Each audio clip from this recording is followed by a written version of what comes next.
2 বছর আগের ঘটনা। অতিথি ছিলেন মিস্টার শামীম ওসমান। তো উনি বলতেছেন আমি 6 ওয়াক্ত নামাজ আদায় করি।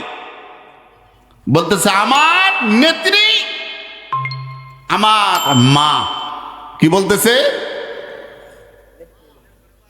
এবার বলতেছে উনি 6 ওয়াক্ত নামাজ আদায় করে। কয় ওয়াক্ত? আরো জোরে।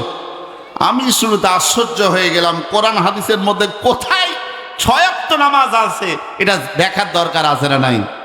এবার আসেন, উনি বলতেছেন আমি প্রতিদিন তাহাজ্জুদের নামাজ 60 থেকে 70 রাকাত আদায় করি।